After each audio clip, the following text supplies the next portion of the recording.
Herkese merhaba arkadaşlar, ben Ozan. Bugün yeni oyunumuza devam ediyoruz. Alan Wake. Güzel oyun aslında. Uzun zamandır bestseller bir olan yazarın tıkanması ve bu tıkanmanın üstüne kitaplarında yazdığı kabus dolu olayların içine düşmesi. Gerçekle hayali ayırt edememesi. Onun üstüne küçük bir kasabaya gitmesi ve olanlar. Neyse, oyunumuza başlayalım. Normal iyidir. Şansı da pek zorlamamak lazım. Stephen King once wrote that nightmares exist outside of logic, and there's little fun to be had in explanations. They're antithetical to the poetry of fear. In a horror story, the victim keeps asking why, but there can be no explanation, and there shouldn't be one. The unanswered mystery is what stays with us the longest, and is what we'll remember in the end. My name is Alan Wake. I'm a writer.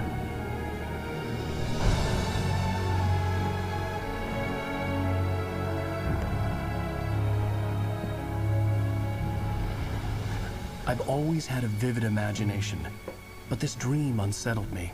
It was wild and dark and weird, even by my standards. So yes, it began with a dream. Following a typical nightmare pattern, I was late, desperately trying to reach my destination, a lighthouse. For some urgent reason, I couldn't remember. I'd been driving too fast down a coastal road to get there.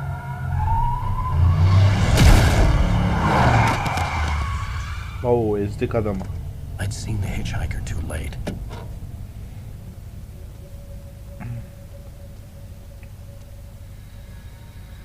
Oyunda Türkçe alt yazı olduğu için buralarda I was convinced they put me in jail and I would never see Alice again. Zaten konuyu anlatıyor kendisi.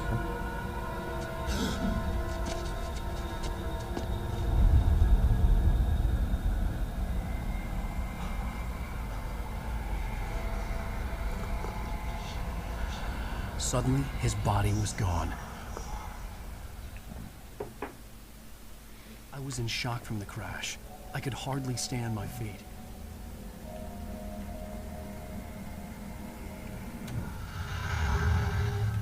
Hello, my name is Mikael Kasurinen and I'm the lead game designer of Alan Wake.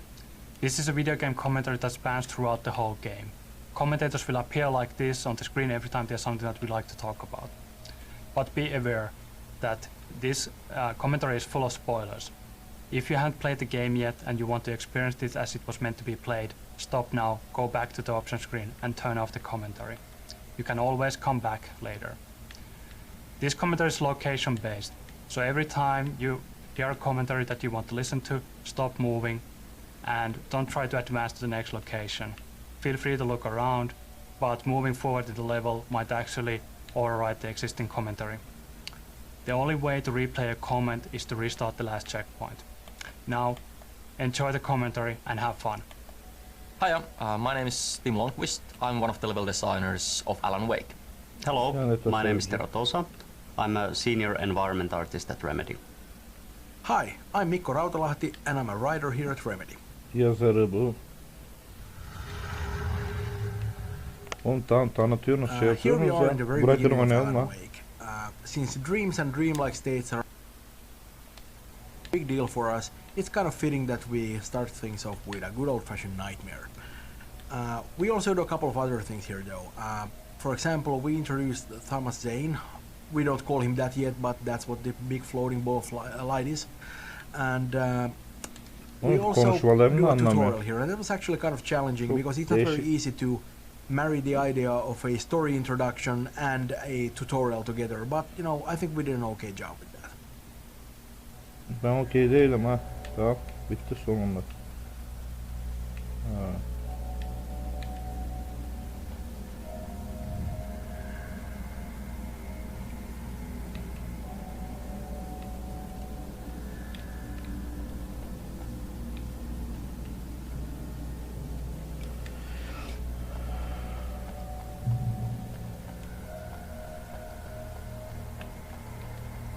Böyle ışıkların altından geçeceğiz. Hop, I ulaşmak had to go to the istediğim yere. lighthouse. I knew there was something important waiting for me there. Bakalım. Bu arada arkadaşlar kontrolü kullanmaya uğraşıyorum. Daha tam alışık değilim. Onunla. Oha. You don't even recognize me, do you, Ryder? You think you're God? You think you can just make up stuff? Play with people's lives and kill them with your big head to the drama? You're in this story now, and I'll make you suffer. You're a joke. You'll be a single reading sentence in your books for this. Bu ışığı niye sönüyor? You missed your deadline! Son saldırısını nasıl atlatacağım? LBL.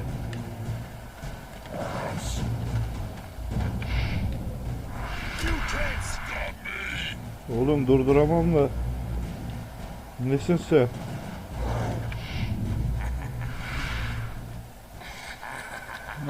I realized that the hitchhiker was a character from the story I'd been working on.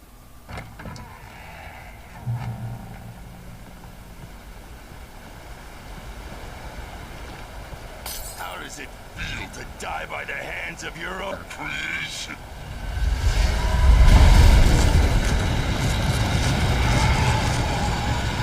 Senin hayal dünyana ben adam.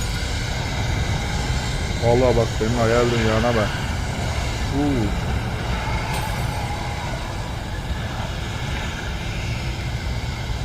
Hızlı koşması da bu ha. Bu hızlıysa ben de daha bir şey demiyorum artık. Sen kimsin oğlum?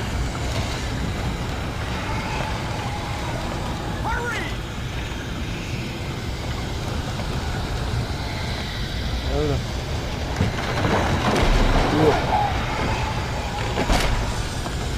Wait, it's me! I'm Stuart, remember? Quickly, get inside! There's no time to lose! Hadi girdik. Hala hatırlamadım. Oh no! Stop! O da mı kitaptan karakter oldu? No! Damn it, die! No! No! Ya kurtulmadı.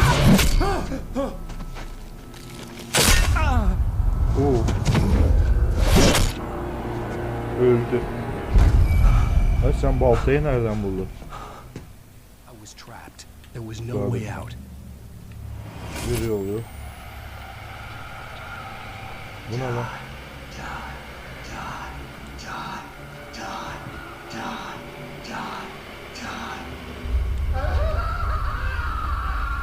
Hocam manyağına bak böyle niye bu kadar televizyon ya?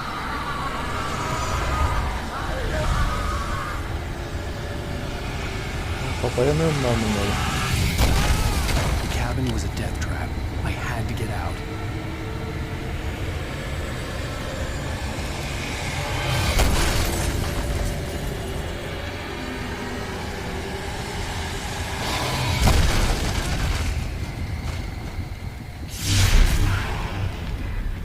O ne lan? Follow the light. Tamam. Koş koş koş koş. You are hurt. You should go into the light. You are only safe there.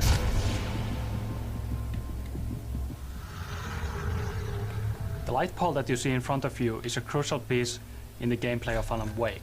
We call them safe haven. It's a spot of light in the midst of darkness. It provides you safety. While the enemies actually don't want to go into light, they also heal the player faster and acts as guidance for the player. Every time you see light in front of you, that's usually a good direction to take. To its ports I've been. Do you understand? No. Follow my light. Şu an takip edelim.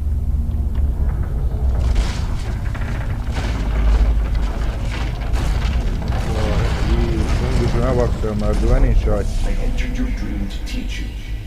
İsim vermek için rüyana geldim. Çok tehlikeli. Şimdi uykuda sana senin geldiğini hissettiğinde uyanacak. Zamanın yok, sadece hayatta ölümü. In this scene, the diver takes control over Wake's dream to teach him how to fight the Şimdi ona forces of zarar darkness. verebilirsin. Onu koruyan karanlık. The basic tamamen concept zarar is simple. verebilirsin. You turn the light on top of Karanlığı Taken and you can see the darkness uzaklaştırabilir, burning ele away. geçirebilir. After that, you are able to defeat the Taken with your revolver. Alalım el feneri. This is a good opportunity to see how the light mechanics work. Turn the light on top of him and you can actually see a small halo forming around him. The halo gets smaller, the less darkness there's left. And you can clearly see a light effect when the shield is burned away. The combat mechanics were always designed around the idea that you face multiple enemies at once. In this tutorial you only get one enemy at a time, but in the field that comes after this you get 2 or 3 enemies at the same time. Then you get the proper feel of how the combat works. Be careful on who you're concentrating on, because someone else might actually be flanking you and trying to hit you in the back.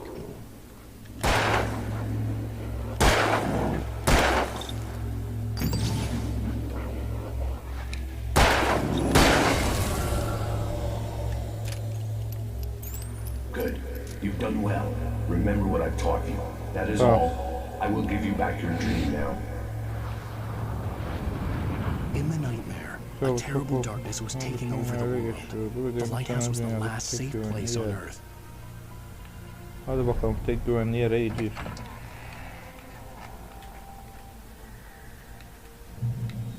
You made me this way, and now I'm gonna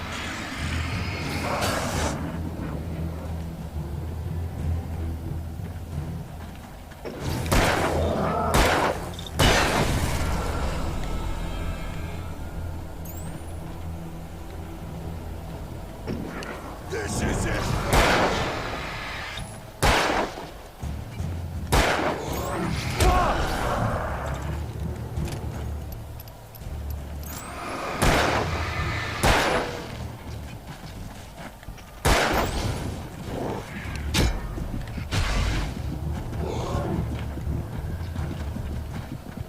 Işık, ışık, ışık, ışık.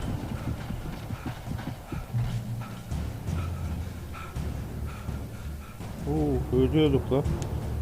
Bu ne pil oğlum, hemen bitiyor. Al.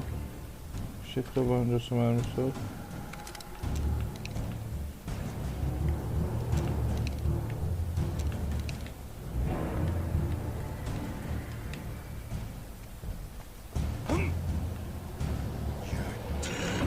Just like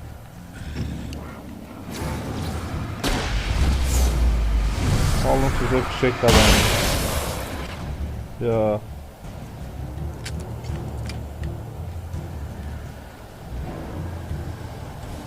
Hoş hoş hoş hoş.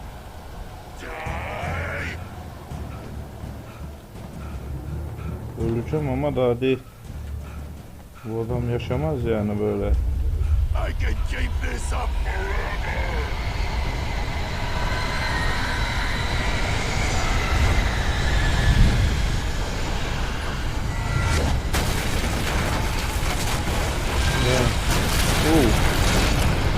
Vallahi diyorum bak, bu adam bu kafayla uzun bir süre yaşamaz. Bak kafaya bak ya.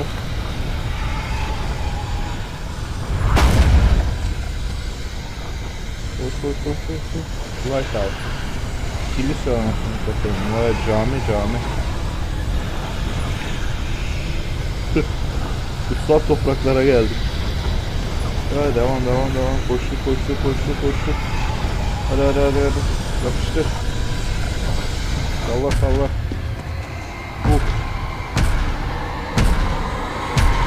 Gelebiliyor mu buraya? Oğlum sen kitabında nasıl bir karakter yazmışsın ya? Oğlum sen yazmışsın, kafana göre değiştir onu.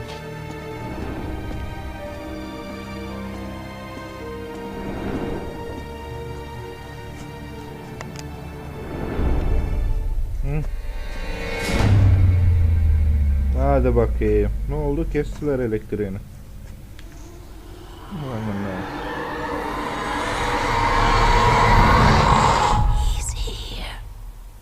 Kim burada? Baby, just another nightmare. Everything's fine. You dozed off. Right. Anything more than dozed off would be news for everyone.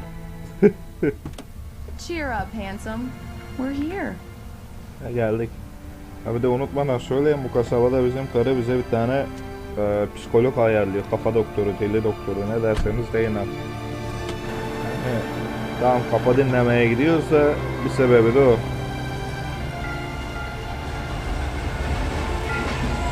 Ne yalan söyleyeyim, bu tarz bir yerde yaşamayı çok isterim. Yani arkası orman.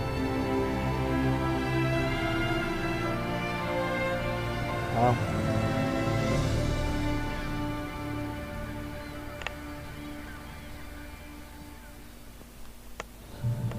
Hadi kasabamıza geldik. Arabayı da biz mi kullanacağız? Yok, geleceğiz. The events of the game take place in the Pacific Northwest region of the United States. This is a beautiful region that has in the past been featured in numerous TV shows and movies, like The Shining and Twin Peaks. Oğlum bir susun ya. Oyun mu oynayacağız, size mi dinleyeceğiz? Tamam, bir oyun yapmışsınız, güzel, hoş da yani yeterim, bırakın bir oynayı. Tamam, poz vereceğim, hadi. It's an oceanic climate combined with huge mountain ranges and dark forests. The cool thing about it is that there's an enormous amount of moisture constantly flowing in from the Pacific Ocean, and when it hits the mountains it turns into fog. So the end result of that is that almost everywhere you look there's these dense wisps of fog lazily crawling on the mountains and hillsides, and it really lends the area an almost otherworldly feel. Ah, sustu be. I'm the night host at the local radio station. Any chance I can get an interview? Look, olur tabii. Mr. Maine, I'm on vacation. In fact, I'd appreciate it if we could keep my being here just between the two of us. I'm sure you understand. Fair enough. You can trust me to be discreet. Not a hard man to track down if you change your mind, though. Oğlum alttan çıkıyor adamlar, konuşup duruyor, sinir doluyor. Tamam, sen de radyodan sonra röportaj yapmak istiyorsun da ben de bırak bir tatil yapayım. Poz verdin mi sana yeterince? Very nice. I got a couple of really good ones. And I see you made a friend. That's cute. Right. Yeah? Kimse? Bestseller? How's my favorite writer? Are you there yet? Barry. Yeah. We just got here. Herkesin bu bizim menajer veya öyle bir şey. And I'll hop on a plane and come make sure that you're left alone, Al. No, Barry, we're fine. Great. İyiyiz hadi. Just want to make sure you can relax and recharge. So, Deşarj olabileceğim, having hemen got your olmak creative istedim. juices flowing? Barry, we're just settling in. Okay, Al. I'll call back later to make sure you're doing okay. And you call me if there's a problem, okay? Okay. Ve eğer problem olursa beni arat, okey? I love you too. Hadi bakayım. Seni seviyorum You adamım. know he's going to be calling you every 5 minutes. Barry is Barry. I can always turn off the phone. What did I tell you? Text message from Barry. He says hi to you too. Cins bir adam. Yapacak bir şey yok abi. Alan, we're here. Come on, let's get back to the car. Hadi, ben kullanacağım bu sefer. Hadi bakalım. Feribot'u terk edelim. We need to stop at the local diner to get the cabin key from the landlord. Mr. Carl Stuckey. He's waiting for us. Hadi bakalım, bir restoranda durup göreceğiz, biri I'll bizi go fill bekliyor her up orada. while you get the key. I'll pick you up here in say 15 minutes. Sure. Hadi bakalım. Alan, thank you for coming here with me. I love you too. Go on. I'll promise to behave. Hadi uslu duracağız, hadi. Bolca bir anahtar alacağız. I'd forgotten there were still places like this. Towns where everybody knew everybody. Welcome to the Oh Dear Diner. Hi, I was wondering if you could help me. I'm looking for... Mr. Wake. Alan Wake. Oh, God! I am your biggest fan. I know people say that all the time, but I really am. I'm glad to hear that. Rose. Yazar olmazsa zor I'm looking for Mr. Amerika'da. Stuckey. Carl Stuckey? Carl? Of course, Mr. Wake. He must have gone to visit the restroom. He'll be back in a moment. Hadi bakalım. Burada bir tane gözlüklü vardı. Diners are the very essence of traditional Americana and Tamam. the hearts of small town communities. Traditional American community, anladık. There being so many of them and many of them looking very much like each other, source material for this location was always going to be plentiful. Tamam. Even so, from the start, we had a certain one in mind. Oğlum konuşma, anladık, bir şeyler yapmışsınız da çık oyun sonu anlat, şimdi niye anlatıyor? Ha, tamam, traditional Amerikan şeysi kasabalarda da bu kadar konuşmayın be. I can't believe it. I'm having a conversation with Alan Wake. Oğlum bak bir yandan abartıyorlar diyorum bu hayranları. Are you on your own, or is your wife with you? I can show you the town if you want. So much I get for off work quiet at 6. vacation. Thanks, Rose. We'll be sure to keep that in mind.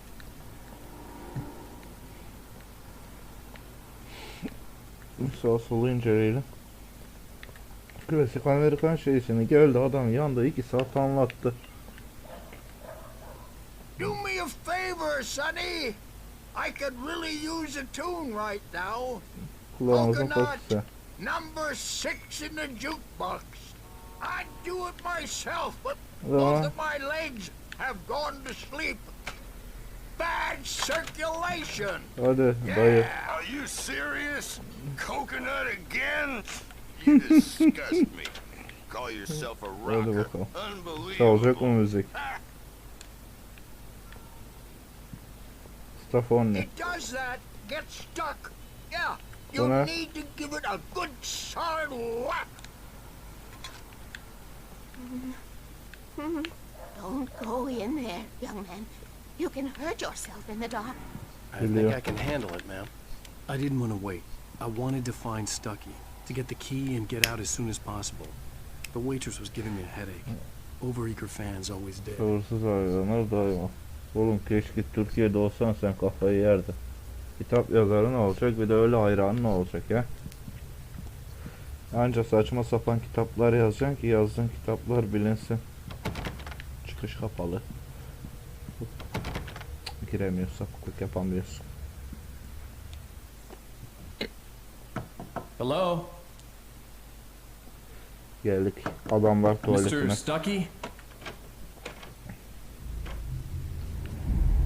Aha. Couldn't make it. Unfortunately, he was taken ill. Geldi But I psikopat have the bir key karı. for you and instructions on how to get to the lake. Okay. I wish you a de. good stay in my cabin. I'll come by later to check how you've settled in Paylaşınız daha sonra gelip. and to meet your wife. I insist. Oğlum bu Thanks. psikopat kim? Ben vallahi bu karıyı gördüm mü kalacağım yeri değiştirdim. Tipe bak tipe. Allah sende bela vermiş. Cauldron Lanetli Lake karı. is a special place. Very inspiring. Konuşmasına bak You konuşmasına. got lucky this time, young man. You Delikanlı. can hurt yourself in the dark. Haklısın This teyze. really ought to be fixed, and then I must remind Sarah to change the lights at the station. It's been too long already. Haklısın teyze. Buraya uyumuş bunlar. Even that sounds better than your singing. Are you all right? Hadi bakalım. Splendid, splendid! Damn hernia. It swells up like a balloon if I lift Hadi al it. sana şarkı. Heavier than a spoon. The Andersons, they're local musicians. We're waiting for Dr. Hartman to come pick them up. They wandered off from his bekliyoruz. clinic at the Cauldron Lake Lodge. Hadi bakalım kasaba hakkında bilgi de öğreniyoruz. Herkes bir şeyler biliyor. Kız. Bye, Mr. Wake. Bay bay. Hadi. Karıyla gidelim. Mission accomplished. The key and the directions. My hero. Hadi I got bakalım. some flashlights, just in case. Oho. Just in case değil. Onlar çok lazım olacak. wait! This is Wake! Your keys! Oğlum, kasabaya yeni geldik. That Bize biri diner was a anahtar real verdi. madhouse. Yani şimdi bu Can you believe this bakalım place? devam edelim. This would Kimdi make a o karı? wonderful setting for a book. We're supposed to be on vacation, Alice. I'll figure it out when we get back home. Bunun çaresine tamam mı? Okay, we can talk about this later. Oğlum böyle karı bulmuşsun daha bak. Kafayı yiyorsun yine I senin didn't want yanında. to talk about it. I wanted to bury my head in sand.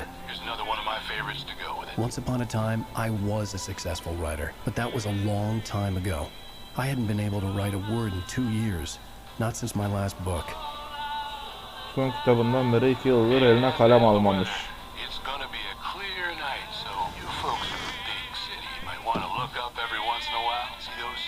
Hadi bakıp kim yıldızların kendilerini.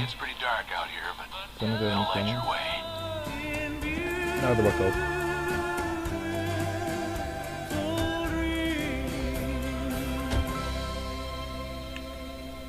Arkadaşlar böyle sağlam hikayesi olan oyunları seviyor. Hadi devam. Bundan sonra beklediğim birkaç oyun var aslında çıksın diye de oynamak için beklediğim de var da. Bird Lake Cabin is an idyllic, a little rundown but nevertheless beautiful cabin nestled in a small island on the Cauldron Lake. But not all about it is as it seems. You see, in the 70s there was a big eruption and the whole island sank and it took down the cabin with it. So it shouldn't really exist, yet somehow it does. The original idea for the Bird Lake Cabin was that it was actually alive, that it would roam about in the forests at night, rising onto its legs that would at daytime look like bird leg-shaped roots sticking out from under it. In the end, the story evolved into having the name of Bird Lake Cabin simply derive from the peculiar shape of the island and also from the frontal facade of the building, where a chimney, which looks like a beak, and two round windows looked like its face, and two porches, one on either side, looked like its wings. Yüze benziyor dedi, pencerelerde bir şey dedi, kanatlara benziyor. Tam anlamadım, çok garip aksanları var. Ya da bana garip geldi, bilmiyorum. Kilidi açalım bakalım. Yalnız o karaya hala güvenmiyorum, bak yanlış eve geldik biz. It's dark in there. We need lights. Işığa ihtiyacımız var. Bakalım çözeceğiz. A shoebox filled with books by Thomas Zane sat on the shelf. I'd never heard of him before. Daha önce hiç adını duymamış, bakalım. Eat, don't sleep.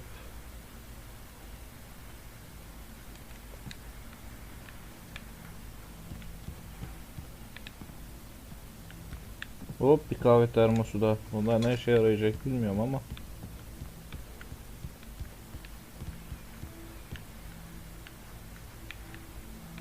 Bu ses nereden geliyor oğlum? The power cable goes to that shed over there.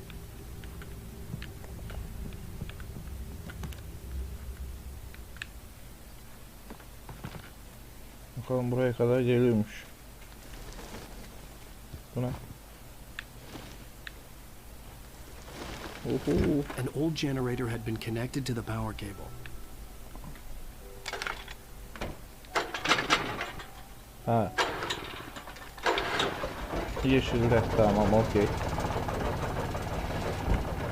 Elektriği verdik sanırım.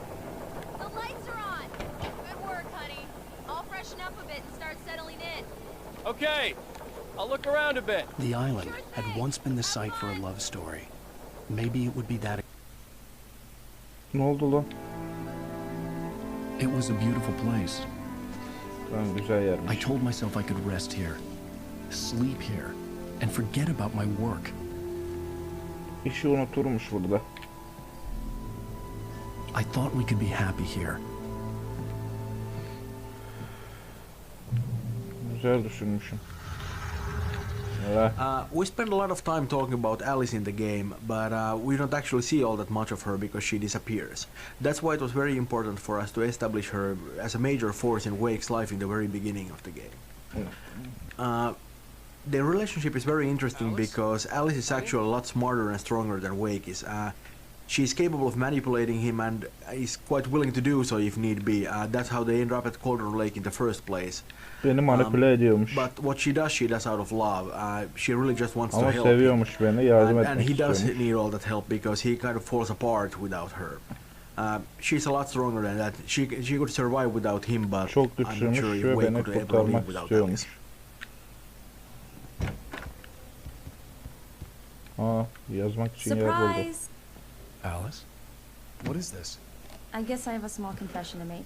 I thought maybe you could write here that a change of scenery would get you past. Damn, Alice, everyone Hey, just hear me out. Dinle There's a önce. local doctor, Dr. Hartman. Hadi I read a bakalım. book of his. He has a Kitabını private okumuş. clinic here. He specializes in helping artists. Maybe So now you want to get me committed? No, Hadi bakalım. it's not like Kumarhaneye that. gidecek. That's not... Alan? Alan? I don't. Don't, just don't. I don't want to hear it. God damn it, Alice. Ne oldu oğlum? Bir an göremedim karabesi. I knew she wouldn't follow me in the dark. I needed some time alone to think things through. Hadi bakalım. Ha, yine düş şeyin içine.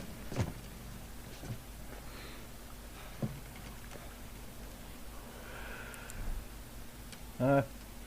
El freni al.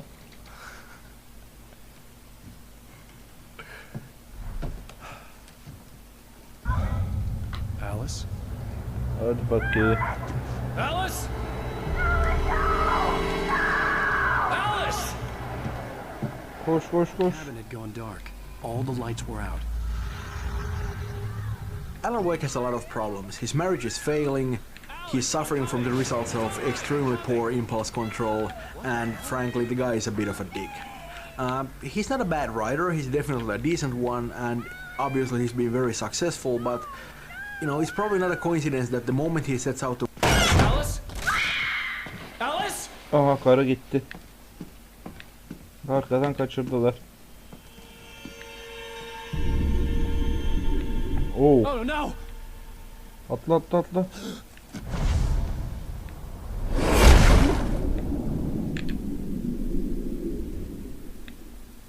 Keep going. Wake up. Alice? Ha. Bir kafa dinlemeye geldik, olana bak. O kadına zaten güvenmen hataydı, sana ev anahtarı verdi. Waking up in the crashed car felt like I had woken from one nightmare and entered another. I couldn't remember how I got there. Tamam, ben All onu I knew was diyecektim. that something terrible had happened to Alice. Hadi bakalım, korkunç bir şey The gelmiş. phone was dead. I'd have to find help on foot.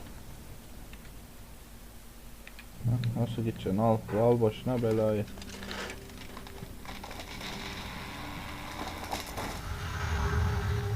Designing the environments, we are making full use of the diversity of nature in Pacific Northwest region. In this episode, we find Alan Wake crashed in a car, unable to climb back to the road, and facing a long hike through the forest to reach a distant gas station where he hopes to find help. The area is a rocky, forested valley.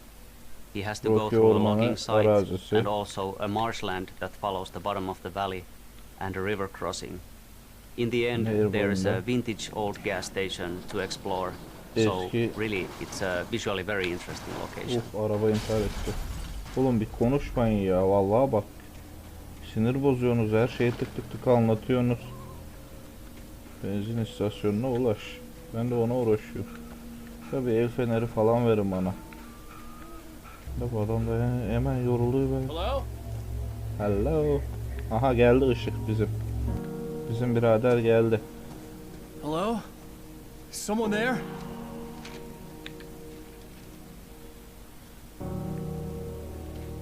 Hadi bakayım.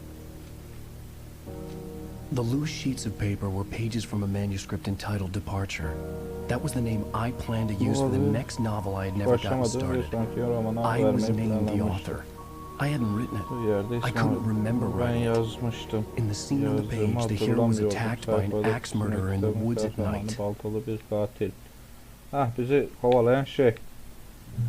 Beck. Hadi bakalım. Hikaye başlıyor. By Alan Wake. Ozan, Alan Wake. Alan Wake tarafından. The man turned to face me. His face was covered Yazarın in bana döndü. shadows. It was hard to Yazar make him out gölgeler in the darkness içindeydi. of the forest that surrounded us. But the axe he Etrafımızı lifted was plain to çevreleyen see. orman It glistened with the blood karanlığından in his onu victim. ayırt He etmek grinned madly. imkansızdı. The shadows were Ama alive, elinde tuttuğu distorting his balta features. It was a scene from a nightmare. apaçık ortadaydı.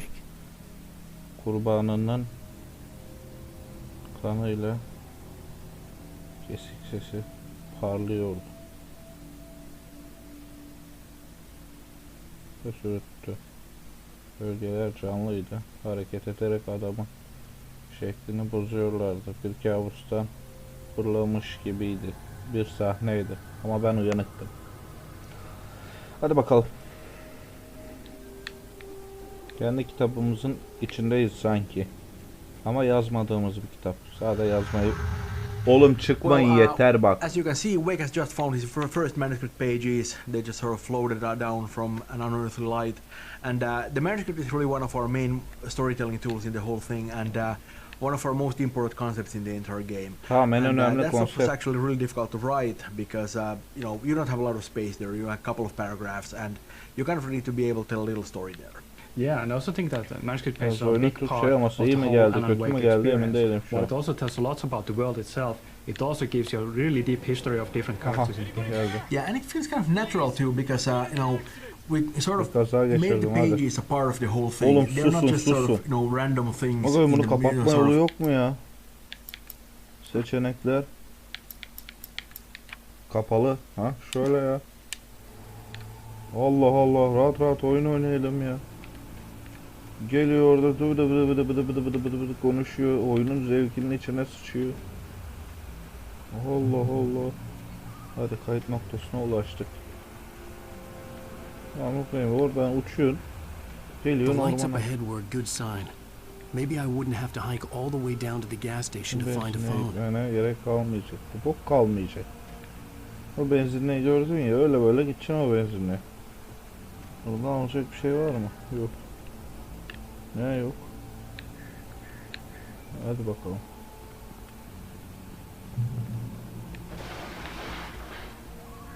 Bak buradan sesler geldi. Anybody İçeri there? içeri. Please, I've been in an accident. Oğlum etrafta hiçbir şey yok mu? Silahım yok, ışığım yok. Gidiyoruz bakalım. Hey! Hey, you! Nereden gördüm onu? There's been an accident. I need help. Listen, I need to... Premium cabins for rent in Nightfall. Oh, hell. Ah, yandı. Ducky. Pleased to meet you. Non-refundable reservation deposit required. Fair and square. Bu anahtarı alamadığımız adam.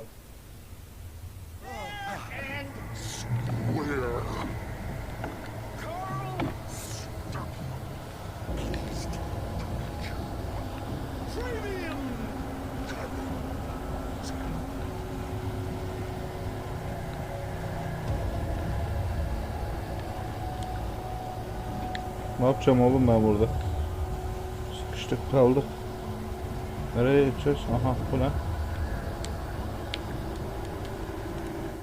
Taslak The sayfası. taken stood before me. It was impossible to focus on it, as if it stood in a blind spot caused by a brain tumor and eye disease. It was bleeding Önümde shadows like duruyordu. ink Ona underwater, odaklanmak like a imkansızdı. cloud of blood from a shark Kömür bite. ya da göz I was hastalığının terrified. içinde I duruyor squeezed the gibiydi. flashlight like Suyun my life altında depended on it, mürekkebin willing it to yayılması stop gibi. coming any closer. Köpek balığının Suddenly something ısısına gave, and the light seemed to shine brighter. ardından yayılan kan gibi bedeninden gölgeler akıyordu. Korkmuştum. Hayatım buna bağlıymış gibi. Parmaklarım el fenerine bastırdı. Gölgelerin yaklaşmasını engellemeye alışıktım. Aniden bir şey oldu ve fenerin ışığı daha parlak yanmaya başladı. Fenerimiz mi varmış bizim? Allah sana belar vermiş.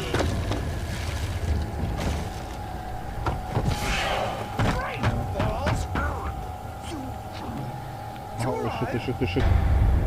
Işık gördüm. Depozito yandı diyor. Hadi kapalı kendimizi. Oh. I had to figure a way out of this. Any second now, and Stucky would be knocking on the door with his axe like Nicholson in The Shining. Heh, silahı bulduk. Tabi Amerika burası, her yerde silah var. Değil mi? Hadi bakayım. during your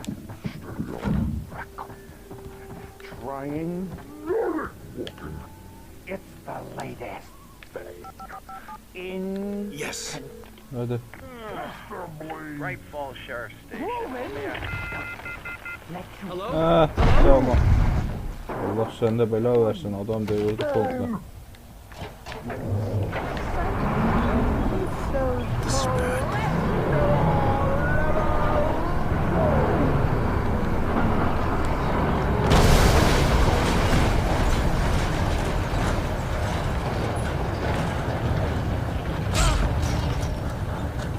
Adam resmen yıkıyor burayı. Kaç. Şş, kaçsana oğlum. Niye kaçmadın ya? Aa, manyağa bak, kaçmadı.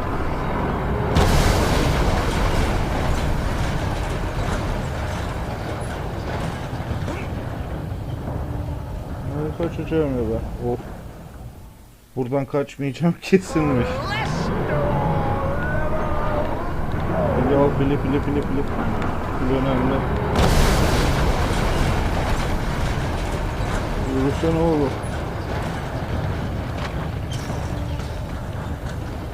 Atla. Ha.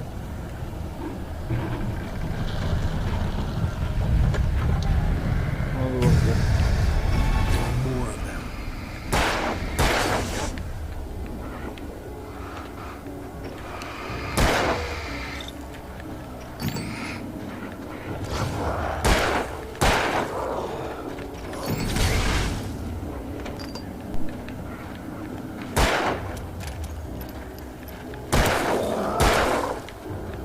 Gelmezseniz oğlum, ölmüyor da bunlar. My head pounded with a concussion. I'd never fired a gun outside a shooting range, and now I just killed someone or something. There were no bodies. They just disappeared. If I was dreaming, it felt real enough to make me sick.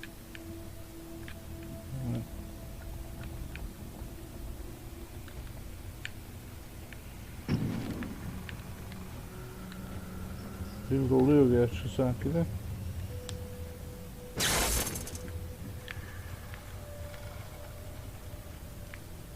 Ben bana buraya git diyorum da burada yok bir şey. Bak yine çıkacak o adamlar. Bu kamyonu çakıl yok bu adamlar. Olacak kamyonu.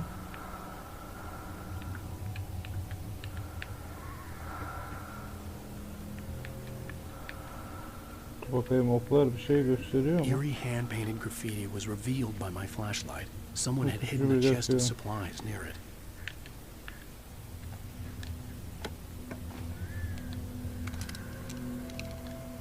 Tamam.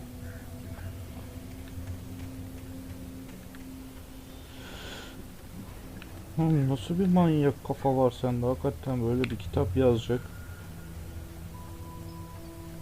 The dark forest was the last place I wanted to go, but I had no choice. I had to get to the gas station.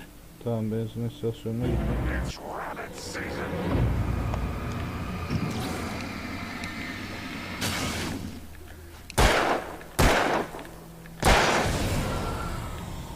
Geber. Burada ne var?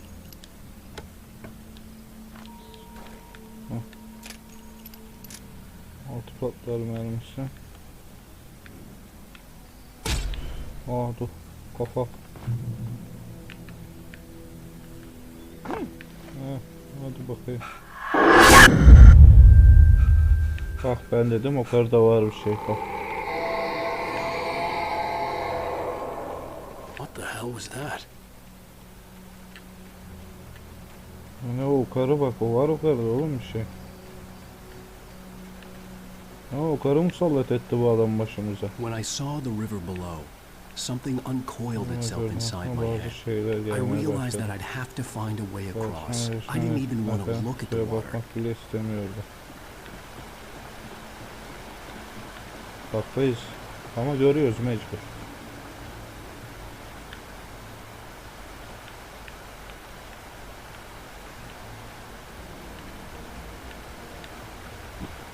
Oğlum bu benzin istasyonuna gitmenin kolay yolu yok muydu ya? Asfalt yok mu burada? Ormanın içinde uğraşıyorum oğlum.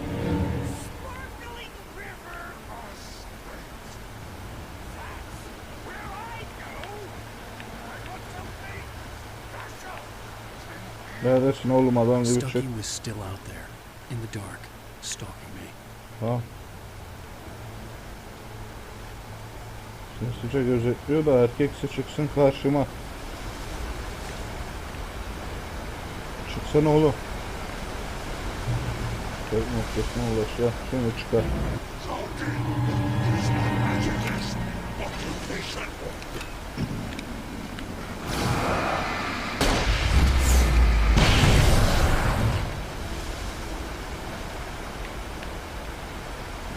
Çok etkili bir silah.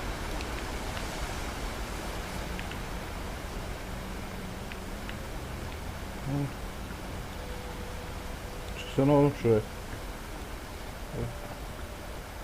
Ha, döndük dolaşık şeye mi geldik biz? Oduncuya mı geldik yine? Orada işaret var. Orada da işaret var.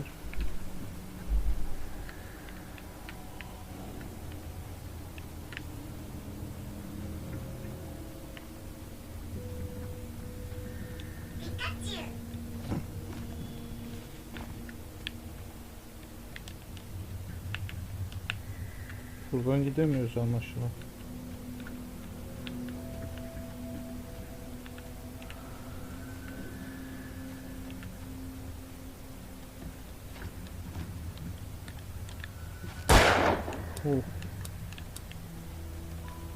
Eğilme yok. Neyse buradan gidelim bakalım bir şey çıkacak mı?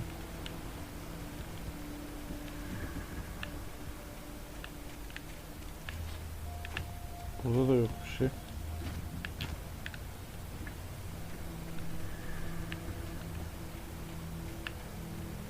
Bak yol orası gösteriyor Mersin'e, ben gidiyorum hep tersine ters. The staircase was broken. I had to make my way up some other Başka bir way. yol bulmalıydım. Hadi bakayım. Dur burada bir şey var, alalım.